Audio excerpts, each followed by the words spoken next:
दीन जे ख़ातिर सहाबा भी तकलीफ़ूं बर्दाश्त कयूं, रसूलुल्लाह सल्लल्लाहु अलैहि वसल्लम भी तकलीफ़ूं बर्दाश्त कयूं। एतिरे क़दर जो काफ़र हुज़ूर सल्लल्लाहु अलैहि वसल्लम जा दुश्मन हा, सीधे तरीक़े सां विड़ी न पिया सघनि। हिकिड़ो टोलो आयो रसूलुल्लाह सल्लल्लाहु अलैहि वसल्लम जी ख़िदमत में अची करे चयऊं, अल्लाह जा रसूल, तव्हां पंहिंजा के सहाबा इकराम के हाफ़िज़ ऐं कारी असांखे ॾियो, जेके असां पंहिंजे ॻोठ में वठी वञूं ऐं उहे हिते हली करे असांजे ॻोठ वारनि खे क़ुरान सम्झाइनि, अल्लाह जा अहकाम सम्झाइनि, तव्हांजी शरीयत सम्झाइनि। हुज़ूर सल्लल्लाहु अलैहि वसल्लम उन काफ़िले वारनि खे 70 हाफ़िज़ ऐं कारी चूंडे करे ॾिना, आलिम चूंडे करे ॾिना, जेके हुते वञी करे दर्स ॾियनि, माण्हुनि खे दीन ऐं शरीयत सम्झाइनि। पर सहाबा इकराम खे कहिड़ी ख़बर हुई त अॻिते छा थियण वारो आहे। हुज़ूर सल्लल्लाहु अलैहि वसल्लम पंहिंजे सहाबा इकराम मां 70 हाफ़िज़ कारी आलिम साहबी चूंडे करे उन काफ़िले वारनि जे हवाले कया। जॾहिं हुज़ूर सल्लल्लाहु अलैहि वसल्लम मस्जिद नबवी खां घणो ॿाहिरि निकिरी आया त उन सहाबा इकराम जो इस्तक़बाल तीरनि ऐं तलवारनि कयो। सभु सहाबियुनि खे शहीद कयो वियो। सिर्फ़ 2 सहाबी अची करे बचिया, हिकिड़ो हज़रत ज़ैद रज़ी अल्लाह ताला अन्हु ऐं ॿियो हज़रत ख़ुबैब बिन अदी रज़ी अल्लाह ताला अन्हु। इस्लाम जे अंदरि सभ खां वधीक दर्दनाक शहादत जेका आहे उहा हज़रत ख़ुबैब बिन अदी रज़ी अल्लाह ताला अन्हु जी आहे। हज़रत ख़ुबैब बिन अदी रज़ी अल्लाह ताला अन्हु खे गिरफ़्तार कयो वियो। रसूलुल्लाह सल्लल्लाहु अलैहि वसल्लम जो सहाबी आहे, गिरफ़्तार करे पंहिंजे इलाइक़े में आंदो वियो। पहिरियां त 3 ॾींहनि ताईं हज़रत ख़ुबैब बिन अदी रज़ी अल्लाह ताला अन्हु जो पाणी ऐं मानी खाधो पीतो बंदि कयो वियो। ज़ालिम सम्झनि पिया त मतां 3 ॾींहनि जे अंदरि खाधे ऐं पीते बंदि करण सां मतां इहो इस्लाम खे छॾे ॾे, मतां असांजे ॻाल्हियुनि मञण जे लाइ तयारु थी वञे।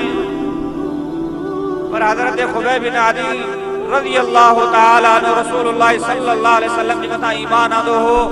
तकलीफ़ूं बर्दाश्त करण उन्हनि जो कमु हो। रसूलुल्लाह सल्लल्लाहु अलैहि वसल्लम खे छॾे न पिया सघनि।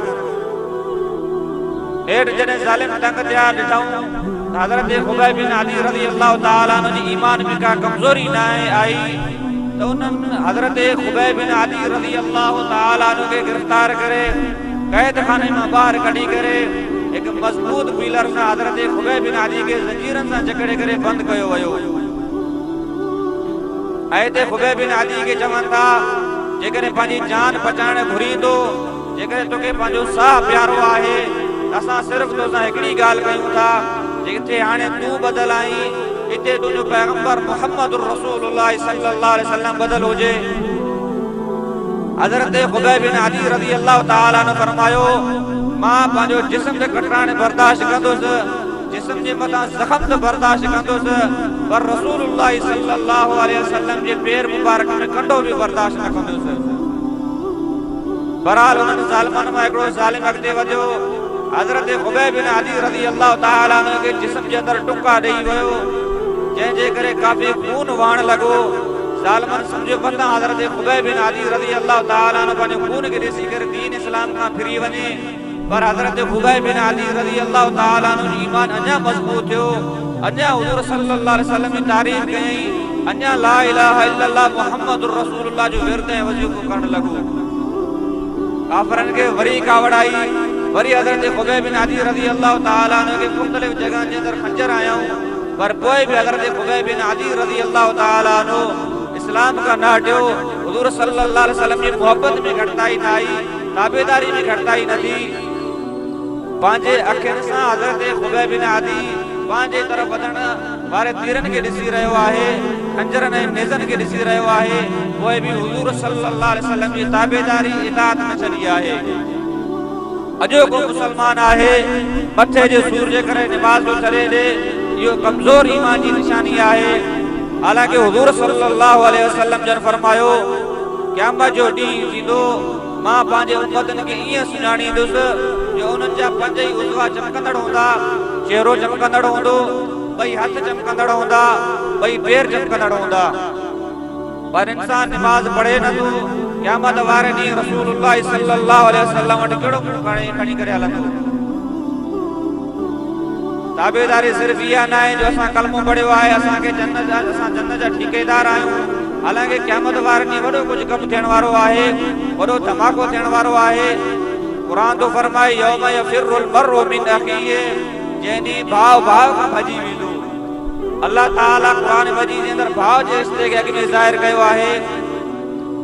भाउर पाण में राज़दार हूंदा आहिनि, सभ खां वधीक हिक ॿिए सां प्यार करण वारा हूंदा आहिनि। क़यामत जो ॾींहुं थींदो इहो भाउ भाउ खां भॼंदो। छा पुलिस गॾु पई आहे, को धाड़ेल गॾु पियो आहे, छा को चोर गॾु पियो आहे? न, अॼु उहो ॾींहुं आयो आहे जो अमलनि जो हिसाब छिके करे वरितो वेंदो। क़ुरान तो फरमाए जज़ाअन मिन रब्बिका अताअन हिसाबा, अॼु उहो ॾींहुं आहे जो तव्हांजो हिसाब ऐं किताब रखियो वियो आहे। जंहिं जहिड़ो अमल कयो उनखे ओहिड़ो बदिलो ॾिनो वेंदो। जेकॾहिं जन्नत जे अंदरि फ़ैसिलो थिए थो त उहो जन्नत जे अंदरि वञे थो, पर जेकॾहिं जहन्नम जो फ़ैसिलो थिए थो त पोइ इन बदबख्त खे क़यामत वारे ॾींहुं चयो वेंदो न दुनिया जे अंदरि तूं मुत्तक़ी थी करे रहे, न नमाज़ी थी करे रहे, न नबी जी ताबेदारी कई, न अल्लाह जी फरमाबरदारी कई, पंहिंजी मन मस्ती में रहियो आहीं। तूं सम्झियो आहे त दुनिया मुंहिंजी आहे, जीअं वणे मां ज़िंदगी गुज़ारियां। अल्लाह जे हुकमनि खे ठुकराई, नबी जे सुन्नतुनि खे ठुकराई, मुंहुं मोड़े करे वेही रहियो आहीं। पोइ जॾहिं क़यामत जो ॾींहुं थींदो, इन बदबख्त खे जॾहिं जहन्नम जे अंदरि विधो वेंदो त इन जो हिकिड़ो ॾंदु ओद पहाड़ जहिड़ो हूंदो। अंदाज़ो कयो ओद पहाड़ केतिरो वॾो आहे, 32 ॾंद हुनजा केतिरा हूंदा, मुंहुं जो केतिरो हूंदो, 70 गज़ जी खल थुली कई वेंदी। छाजे करे इन जे जिस्म खे वॾो कयो वेंदो जीअं ज़्यादा अज़ाब बर्दाश्त करे। जॾहिं बाहि जे अंदरि पवंदो, पाणी पाणी कंदो। क़ुरान तो फरमाए इल्ला हमीमुम व गस्साका, केतिरनि सालनि खां बाद में जहन्नम जो दारोगो दड़को ॾेई करे चवंदो त तोसां छा मुसीबत आहे जो रड़ियूं थो करी। चवंदो त मूंखे पाणी ॾियो, मूंखे पाणी ॾियो, मूंखे पाणी जी उञ लॻी आहे। त क़ुरान तो फरमाए इल्ला हमीमुम व गस्साका, उनखे फ्रिज मां थधो पाणी न ॾिनो वेंदो, पेप्सी ऐं कोका कोला बोतल न ॾिनी वेंदी। इल्ला हमीमुम व गस्साका, गरम टिचकंदड़ पाणी ॾिनो वेंदो। एतिरो त गरम हूंदो जो जॾहिं उनजे पाणी जिस्म जे अॻियां आंदो वेंदो, चहिरे जे अॻियां आंदो वेंदो त उनजो जिस्म जी सॼी खल लही वेंदी। एतिरो दर्दनाक अल्लाह ताला हिनखे अज़ाब ॾिए थो। पोइ जेकॾहिं इन दर्दनाक अज़ाब खां बचण चाहियो था त रसूलुल्लाह सल्लल्लाहु अलैहि वसल्लम ने फरमायो, मां पंहिंजे वञण खां बाद में तव्हांजे अंदरि 2 शयूं छॾे वञा थो। हिकु थी अल्लाह जो क़ुरान आहे, ॿियो मुंहिंजी सुन्नत आहे। पर जेको मुसलमान क़ुरान त पढ़ण त पंहिंजी जाइ ते, पर क़ुरान मजीद जी ज़ियारत करण जे लाइ बि तयारु कोन आहे। हज़रत साईं पेर शरीफ वारनि वटि धनार हिकिड़ो आयो, क़ुरान मजीद खणी करे ॾिसण उनखे लॻो, अंदाज़न पढ़ियल न हुयो, इन जे क़ुरान मजीद जी सिर्फ़ ज़ियारत करे रहियो हो। त कंहिं शख़्स उनखे चयो, चाचा क़ुरान मजीद पढ़ियल बि आई ऐं सिर्फ़ खोले करे वेठो आहीं। उन चयो त जेकॾहिं मूंखे पंहिंजे वालिदनि पढ़ायो त न आहे, क़ुरान पढ़ियल त न आहियां, छा भला क़ुरान जी ज़ियारत बि न कयां। पर जेको मुसलमान क़ुरान मजीद जी ज़ियारत करण जे लाइ बि तयारु न आहे, क़यामत जो ॾींहुं ॾिनो अल्लाह जो रसूल अल्लाह खे चवंदो, वक़ाल रसूल, जंहिं ॾींहुं चवंदो रसूल, या रब इन क़ौम इत्तख़ज़ू हाज़ल क़ुरान महजूरा, वो मुंहिंजा अल्लाह ही मुंहिंजी उहा उम्मत आहे जंहिं हिन क़ुरान मजीद खे दुनिया जे अंदरि छॾे ॾिनो हो। ऐं सुन्नत जे बारे में सहीहुल बुखारी जे अंदरि हदीस मौजूद आहे। हुज़ूर सल्लल्लाहु अलैहि वसल्लम जन फरमायो त क़यामत वारे ॾींहुं मुंहिंजे हौज़े कौसर मां कुझु माण्हुनि खे ईअं तड़ियो वेंदो जीअं पंहिंजे फसल मां पराए माल खे धन खे तड़ियो वेंदो आहे। तव्हांजे कणक में, तव्हांजे सारी में, तव्हांजे फसल ऐं पोख में जेकॾहिं को परायो धाणा अची करे पवंदो आहे, परायो को जानवर अची करे किरंदो आहे, त तव्हां उनखे हकले करे भॼाए करे छॾींदा आहियो।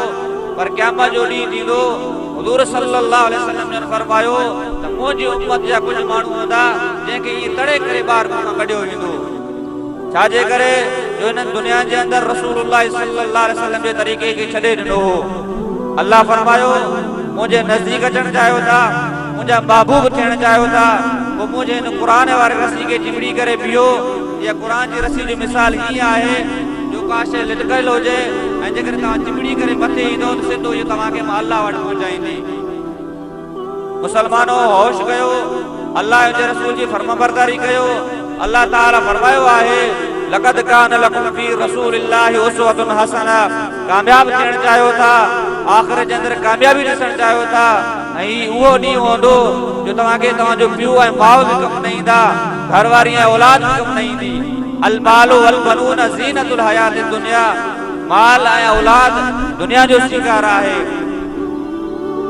जंहिं दुनिया जे अंदरि अल्लाह जी नाफ़रमानी कई, अल्लाह जे रसूल जी नाफ़रमानी कई, मुंहिंजो क़यामत वारे ॾींहुं कोई आख़िरत में हिसो न आहे, कोई जन्नत में जो हिसो न आहे। सभ खां पहिरीं इंसान खे पंहिंजो अक़ीदो ठीकु करणु घुरिजे। अल्लाह ताला फरमायो इन्नल्लाह ला यग़फिरु अन युशरक बिही व यग़फिरु मा दून ज़ालिका लिमन यशा। अल्लाह ताला ज़िना बख़्शे सघे थो, शराब बख़्शे सघे थो, हर हिकु गुनाह बख़्शे सघे थो, पर शिरक कॾहिं बि न बख़्शींदो। सूरत माइदा जे अंदरि अल्लाह ताला फरमायो इन्नहु मन युशरिक बिल्लाहि फ़क़द हर्रमल्लाहु अलैहिल जन्नत व मावाहुन नार। जंहिं अल्लाह सां कंहिंखे शरीक बणायो, कंहिं शइ खे अल्लाह सां शरीक बणाई, फ़क़द हर्रमल्लाहु अलैहिल जन्नत, वो ताक़ीक़ अल्लाह ताला इन जे लाइ जन्नत खे हराम कयो आहे। व मावाहुन नार, इन जी जगह जहन्नम में आहे। सब खां पहिरीं इंसान पंहिंजो अक़ीदो ठीकु करे, अल्लाह ताला सां कंहिंखे शरीक न बणाए। इन शिरक लज़ुल्मुन अज़ीम। शिरक जेको आहे सभ खां वॾे में वॾो ज़ुल्म आहे। ऐं ॿिए नंबर ते रसूलुल्लाह सल्लल्लाहु अलैहि वसल्लम जी ताबेदारी लाज़िम आहे। फ़अलैकुम बिसुन्नती, मुंहिंजी सुन्नत तव्हांजे मथां लाज़िम आहे। वअज़्ज़ू अलैहा बिन्नवाजिज़, मुंहिंजे सुन्नत खे पंहिंजे हौड़नि सां चिंबड़े करे वठो। मुआशरती ज़िंदगी खे छॾे करे जीअं नबी जो रस्तो तव्हांखे चवे तो ईअं कयो। अॼोको मुसलमान अची ॾाढी न जॾहिं थिए थो, चवे थो त साईं क़ुरान पढ़ण में शर्म थिए थो, निमाज़ पढ़ण में शर्म थिए थो, माण्हू ताना ऐं मेड़ा ॾियनि था।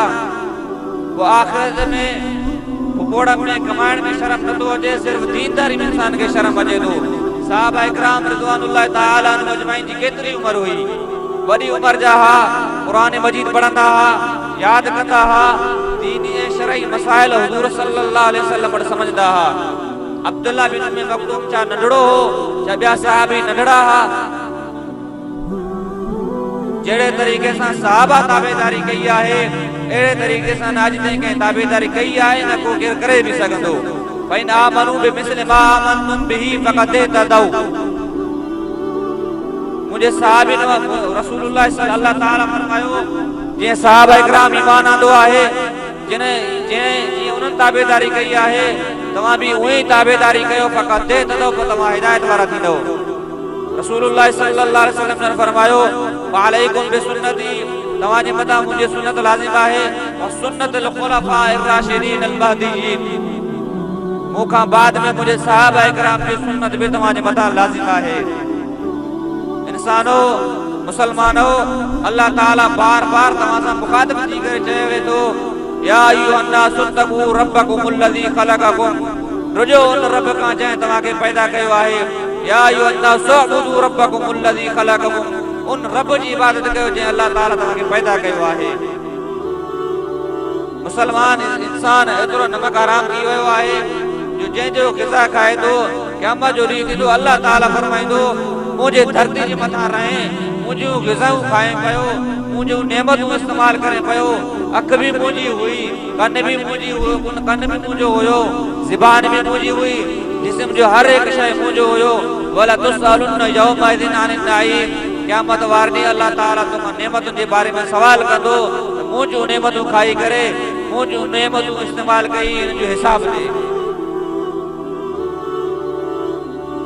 अल्लाह ताला जेकॾहिं क़यामत वारे ॾींहुं असां ऐं तव्हांजे हिसाब वठण ते अचे त असां दुनिया जे अंदरि अल्लाह ताला जे हिकिड़े गिरह खाइण जा बि लाइक़ न आहियूं। हज़रत अताउल्लाह शाह बुखारी खां पुछा कयो वियो त अल्लाह जूं नेमतूं छा आहिनि? चई त असां हज़रत लुक़मान हकीम खां पुछियो वियो त अल्लाह जूं नेमतूं छा आहिनि? चई त असां अल्लाह ताला जो नेमतूं खाई खाई करे असांजा दंद त भॼी पिया पर अल्लाह जो नेमतूं न कोटियूं वइन तउदू नेमत अल्लाह ला तुसूहा अल्लाह तव्हां जे लाइ एतिरो नेमतूं पैदा कयूं आहिनि जो उनखे केरु ॻणे नथो सघे। अल्लाह असांखे छो पैदा कयो, अल्लाह छा फ़ाइदो वठणु चाहे थो? फरमाई वमा ख़लक़तुल जिन्न वल इंस इल्ला लियअबुदून असां जिन्ननि ऐं इंसाननि खे पंहिंजी इबादत जे लाइ पैदा कयो आहे। जॾहिं जिन अल्लाह ताला जी इबादत में नाकाम थिया अल्लाह ताला उन्हनि खे छॾे करे बाद में इंसानी मखलूक खे पैदा कयो। हालांकि उन वक़्तु मलाइकनि चयो या अल्लाह जॾहिं तूं इन ख़लीफ़े खे तूं पैदा करी नहनु नुसब्बिहु बिहम्द दुनिया जे अंदरि वञी करे इहे अची करे खून वहाईंदा यसफिकु दिमा दुनिया जे अंदरि खून वहाईंदा फसाद कंदा। अल्लाह ताला फरमाईंदी अअलम मा ला तअलमून मूंखे यकीन आहे त मुंहिंजे ॿारनि में खोड़ सारा बाना हूंदा जेके मुंहिंजी इबादत कंदा। अल्लाह ताला बि दुनिया जे अंदरि मयार ॾेई करे चए थो या अय्युहल इंसानु मा गर्रक बिरब्बिकल करीम ओ बाना तोखे कहिड़ी शइ अल्लाह ताला जी नाफ़रमानी जी तरफ़ थी वई आहे? छा तूं माल खे ॾिसी करे सोचे रहियो आहीं हर शइ इहा शइ आहे क़यामत वारे ॾींहुं माल ई मूंखे कमु ॾींदो माल अल्लाह ताला खे अल्लाह ताला वटि छॾाईंदो। हालांकि अल्लाह ताला वटि सिर्फ़ ऐं सिर्फ़ तव्हांजा अमल हूंदा। अल यौम अमलुन वला हिसाब अॼु ॾींहुं अमल जो ॾींहुं आहे। अॼु ॾींहुं तव्हां खां को हिसाब न वरितो ईंदो। तव्हां निमाज़ नथा पढ़ो कोई तव्हां खां पुछा करण वारो कोन आहे। तव्हां रोज़ो नथा रखो कोई तव्हां सां सवाल न कंदो। तव्हां ज़कात नथा ॾियो अल्लाह ताला तव्हांजे माल खे ख़तमु नथो करे। तव्हां हज नथा कयो अल्लाह ताला तव्हांजे जिस्म खे नथो फेराए। फरमाई जॾहिं क़यामत जो ॾींहुं थींदो गदन हिसाबुन वला अमल उहो जेको सुभाणे वारो ॾींहुं आहे क़यामत वारो ॾींहुं आहे उन ॾींहुं तव्हां खां हिसाब वरितो वेंदो तव्हांखे अमल करण जी इजाज़त न हूंदी।